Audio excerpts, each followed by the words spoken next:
First ever factory outlet Mukinda Jewelries, KBHP, Somajigoda, Suchitra, Hanmakonda, Kottapet, Chandanagar, Khammam.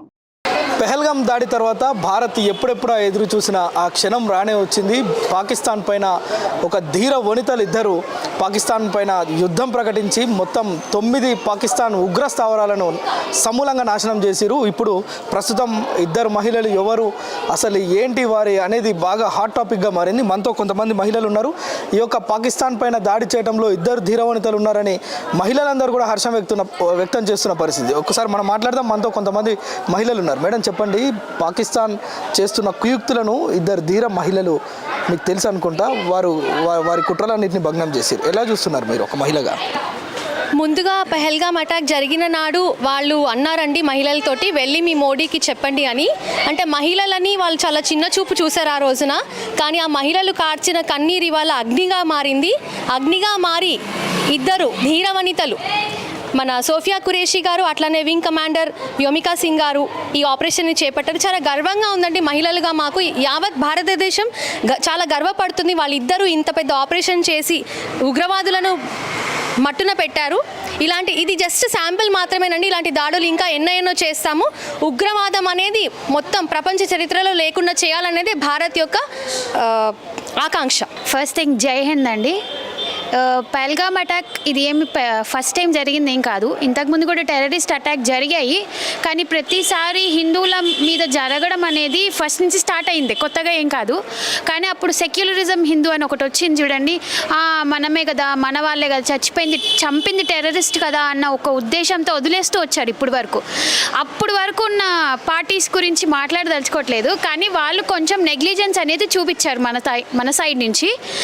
ఈసారి వచ్చింది Modi government and I'm very proud to say I have voted for him, and as a Hindu I feel really proud. ఆయన ఒక ఎలాంటి ఇది తీసుకొచ్చాడంటే ఒక ధైర్యాన్ని నింపారు నాకు తెలిసినంత వరకు. అండ్ ఈ పహల్గామ్ అటాక్కి వెళ్ళిన వాళ్ళు కూడా lady warriors, I really salute them. And ఇంకొకటి ఏంటంటే, హిందూ మీద జరిగిన దాడి ఇంకా జరగకూడదు. మన హిందుత్వాన్ని మనం కూడా కాపాడుకోవాలి. ఇది జరిగిన తర్వాత ఇప్పటికైనా కొంచెం బుద్ధి తెచ్చుకొని మన కల్చర్ని మనం ముందుకు తీసుకెళ్ళాలి. అండ్ మోదీ గవర్నమెంట్కి నేను ఇంకొకసారి థ్యాంక్స్ చెప్తున్నా. ఎవడైతే దరిద్రుడు చెప్పాడు కదా వెళ్ళి మోదీకి చెప్పుకోమని, వాడికే చెప్తున్నా, వెళ్ళే మోదీ నువ్వు పైన ఉంటావు నాకు తెలిసి చచ్చిపోయి. ఇప్పటికే మోదీకి చెప్పాము, మోదీ వచ్చి నిన్ను మట్టును పెట్టాడు. ఓకేనా? జై హింద్. మన్యం పుణ్యం తెలియని జంట, వాళ్ళు ఎన్నో కళలతోటి వాళ్ళు బయలుదేరినారు ఏదో సరదాగా గడుపుదామని. అలాంటి జంటను కూడా అసలు హతమార్చేసిండ్రు. ఆడదానివని నిన్ను వదిలేస్తున్నా అని ఆ అబ్బాయిని చంపేశారు. ఆడదానిని వదిలేస్తున్నా అన్నదే అది మన హిందూ ధర్మానికి ఒక స్త్రీ శక్తిగా ఆమె వచ్చి మళ్ళీ అదే ఒక కాళీ మాతలాగా ఇద్దరు వెళ్ళి అక్కడ అటాక్ చేయడం జరిగింది. దానికి మన భారతదేశము, మన హిందూ సంప్రదాయము అన్నీ మనకు అండగా ఉన్న మన భారత యావత్ ప్రపంచానికి కూడా వీళ్ళు చాటి చెప్పిన ఆ ఇద్దరు మహిళలు, వాళ్లకు నా జోహార్లు. ఇప్పటి వరకు మన భారత్ కేవలం టెర్రరిస్టుల స్థావరాలను మాత్రమే మట్టు పెడుతూ వచ్చింది. ఇప్పుడు సింధూర్ 2.0 ఇవాళ మనం చూసినట్టయితే సింధూర్ 2.0 ఆల్రెడీ స్టార్ట్ అయిందండి. మీరు ఇక్కడ ఒకటి గమనించాలి, మనం టెర్రరిస్ట్ స్థావరాలను మాత్రమే కొల్లగొడుతూ ఉంటే అక్కడ పాకిస్తాన్ ఆర్మీ వాళ్ళు రియాక్ట్ అవుతున్నారు. ఒకవేళ వాళ్ళు టెర్రరిస్టులకు అగెయిన్స్ట్ అయితే వాళ్ళు ఎందుకు ఆర్మీ ద్వారా మనకి సమాధానం చెప్పాలని చూస్తున్నారు, మొదటిది. రెండవది, చనిపోయిన టెర్రరిస్టుల అంతిమ సంస్కారాలకి అక్కడ టెర్రరిస్టులు ఆర్మీ కలిసి వెళ్ళారండి. దీనితో మనకు అర్థమైపోతుంది ఏంటి అంటే, పాకిస్తాన్ మొత్తం టెర్రరిస్ట్ స్థావరం మాత్రమే, అక్కడ ఆర్మీ లేదు, మొత్తం టెర్రరిస్టులే. కాబట్టి టెర్రరిజం అనేది అసలు లేకుండా చేయాలి. దీనికి మనం యావత్ భారతదేశం మన ప్రభుత్వంతో ఇప్పుడు కుల లేదా రాజకీయ ఇలాంటి విభేదాలు లేకుండా మనందరం ఒక్కటిగా నిలిచి మన సైన్యానికి, మన భారత ప్రభుత్వానికి మనం అండగా నిలవాలి. అలాగే దేశం లోపల కూడా చాలామంది మనకు శత్రువులు ఉన్నారండి. ప్రో పాకిస్తాన్ అంటూ, పాకిస్తాన్ జిందాబాద్ అంటూ నినాదాలు చేసుకుంటూ మన భారతదేశంలో ఉంటూ ఈ మట్టి మీద పుట్టి ఈ మట్టి ఇచ్చే అన్నాన్ని తింటూ వాళ్ళు దేశద్రోహులుగా మారుతున్నారు.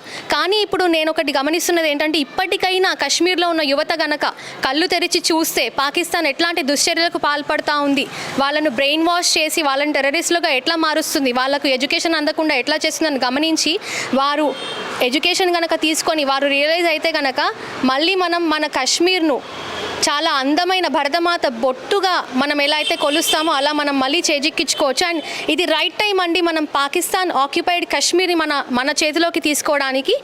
దీనికి నేను భారత జాతి యావత్ మొత్తం మన ఆర్మీకి జోహార్లు చెప్తూ వాళ్ళ వెన్నంటే ఉంటామంటూ సెలవు తీసుకుంటాను. జై హింద్. ప్రతి భారతీయ పౌరుడు గర్వించదగ్గ విషయం ఏంటంటే ప్రధాని మోడీ తీసుకున్న ఈ ఆపరేషన్ సింధూరం అనేది చాలా దేశం గర్వించదగ్గ విషయం. ప్రతి దేశం మనకి సపోర్ట్గా ఎందుకు ఉంది అంటే మనం చేసే పనిలో నిజాయితీ ఉంది కాబట్టి మనం ఏ ప్లాన్ లేకుండానే చేస్తే పాకిస్తాన్కి ఇంత చుక్కలు చూపించాం. ప్లాన్తో వెళ్తే పాకిస్తాన్ అనేది ప్రపంచ పటంలో ఉండదు. కాబట్టి పాకిస్తానీలు ఇప్పటికైనా వాళ్ళు తప్పు తెలుసుకొని మారాలని. పహల్గామ్ మీద దాడి చేయడం అనేది చాలా బాధాకరమైన విషయము. వాళ్ళు టూరిస్టు వాళ్ళని కాకుండా సైనికులను కూడా చాలా దారుణంగా కిరాతకంగా చంపుతున్నారు. ఇది అత్యంత పాశవికమైన చర్య. మన దేశము మీద చాలా దేశాలు చాలా మంచి ఒపీనియన్తో చూస్తున్నాయి. అయినప్పటికీ కూడా పాకిస్తాన్ అనేది చాలా దారుణంగా చంపడానికి అయితే ప్రయత్నం చేస్తున్నారు. సామాన్య పౌరుల మీద విచక్షణ రహితంగా బార్డర్లో ఉన్న వాళ్ళని కూడా అత్యంత దారుణంగా పాశవికంగా చర్యలు చేయడం జరుగుతుంది. ఈ విధమైన ఘటనలను ఖండించాలని కోరుకుంటున్నాను. ముఖ్యంగా ఏదైతే మన భారత పౌరులపైన కానీ సైనికుల మీదనే కానీ దాడి చేయడానికి మాత్రం ఉగ్రవాదులే కాకుండా పాకిస్తాన్ ఒక ప్రభుత్వం కూడా దానికి పాటుపడుతుంది. ఈ విధంగా చర్యలు చేయడం అనేది చాలా బాధాకరమైన విషయము. మత ప్రచారంతో భాగంగానే ఈ దాడులు అనేవి జరుగుతున్నాయి. సుమన్ టీవీలో మీ పర్సనల్ అండ్ బిజినెస్ ప్రమోషన్స్ కోసం కింది నెంబర్కి కాంటాక్ట్ చేయండి.